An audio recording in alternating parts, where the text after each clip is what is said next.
Queridas hermanas y hermanos, si tuviéramos que reducir la homilía a unos cuantos renglones, tendríamos que decir que Jesús es la luz, y el que no quiere mirarlo a Él, que es la luz, está ciego. Jesús viene a traer la luz al mundo, pero lamentablemente, aún en nuestro tiempo, hay personas que quieren vivir en obscuridad. El Evangelio de hoy nos enseña que, más que darle la luz a un ciego de nacimiento, Cristo quiso darnos luz a todos los que a veces decimos que vemos, pero en realidad vemos mal o a medias.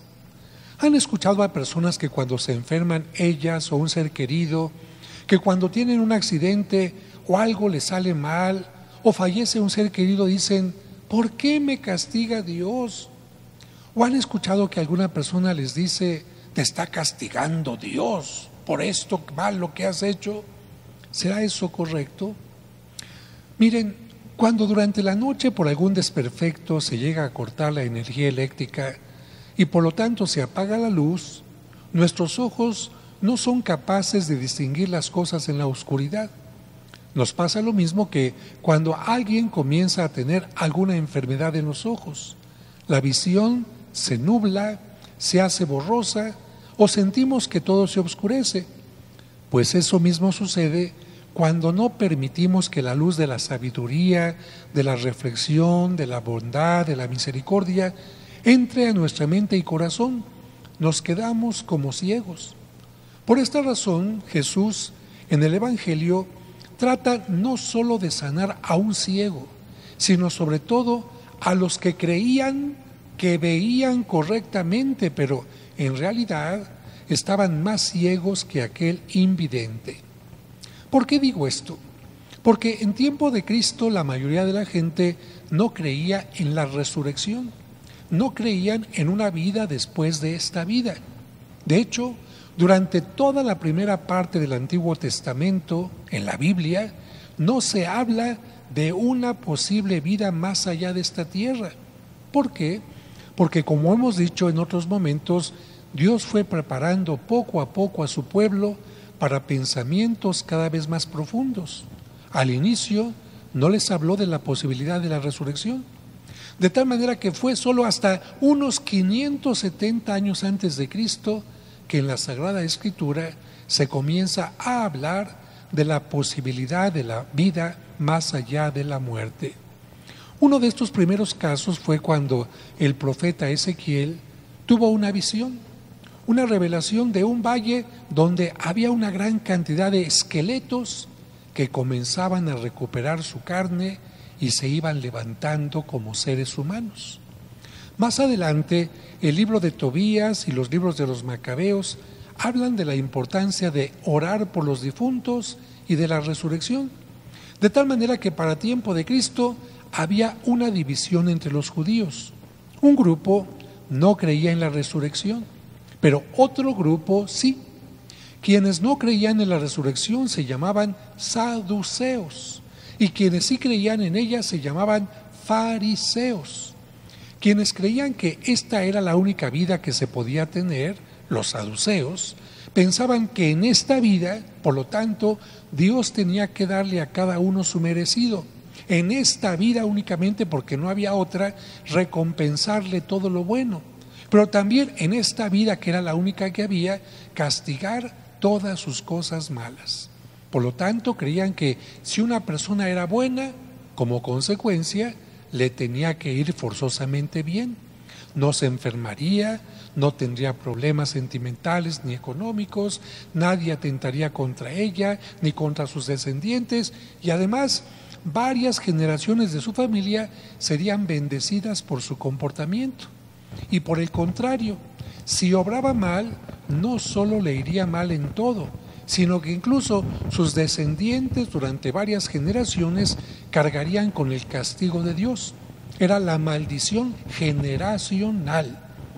A esto, el que a cada quien se le tenía que dar en esta vida lo bueno o lo malo, se le llamaba la retribución divina. Estas ideas equivocadas hacían que si alguien nacía con algún defecto físico, como la ceguera, todos tuvieran la certeza de que seguramente sus padres, abuelos o alguno de sus antepasados habían cometido algún acto abominable contra Dios, y Dios con todo derecho los había castigado, haciendo que uno de sus hijos, nietos, etcétera, naciera ciego. Lamentablemente, esta equivocada forma de pensar les hacía ser insensibles ante las necesidades y sentimientos de quienes nacían con algún problema físico, porque pensaban que si les ayudaban, estaban yendo en contra de la voluntad de Dios, que quería su sufrimiento, mostrando todo su rigor. Pensaban que para respetar los planes de Dios era bueno despreciar y tratar mal a los ciegos de nacimiento, a los leprosos, etcétera. Evidentemente que esto era una idea equivocada, y para cambiar ese pensamiento y enseñar que las enfermedades y las limitaciones de la vida las padecen tanto malos como buenos, que la salud o la enfermedad no son consecuencia de la bondad o maldad de la persona, y para enseñar también que, fíjense, que en esta tierra en muchas ocasiones los buenos sufren mientras los malvados gozan, pero después de la muerte cada uno recibirá lo que merezcan sus obras. Jesús decidió curar a un ciego de nacimiento. Ante este milagro, la gente se preguntaba, ¿quién había pecado para que aquel hombre hubiera nacido así? Si el ciego o sus padres.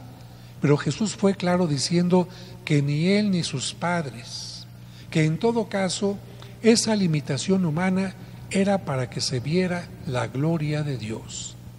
Con esas palabras, Jesús nos enseña que más que juzgar y señalar a los demás por sus limitaciones, debemos ser ocasión de ayuda para ellos. En lugar de decir que los que sufren limitaciones o enfermedades son pecadores y están siendo castigados por Dios, Jesús nos enseña que ayudándoles en sus limitaciones, nos acercamos más a Él. Nos enseña a ver más que con ojos criticones y juzgadores, con ojos de misericordia. Nos enseña a dejar de ser ciegos para ver como Dios nos ve. También, la primera lectura nos enseña que al elegir a David como rey, Dios no se dejó llevar por la apariencia de los hermanos mayores, que eran más altos, aparentemente más fuertes, ante David, que era más chaparrito y más débil. ¿Por qué no se dejó llevar Dios por las apariencias? Porque Él no juzga por apariencias y porque Él nos ve más allá de ellas. Con esto nos pide que tengamos una mirada distinta, que no nos dejemos llevar por apariencias y que tampoco vivamos de ellas. Que no porque nos vaya bien pensemos que estamos siendo premiados, o porque tengamos situaciones limitadas pensemos que Dios nos castiga o nos olvida. Porque hay muchos malvivientes a los que les va bien y lamentablemente personas buenas que padecen males. Un ejemplo de esto es la persona más buena del mundo, ¿cómo murió? Entre escupitajos, clavado en la cruz, negado y insultado y tantas cosas.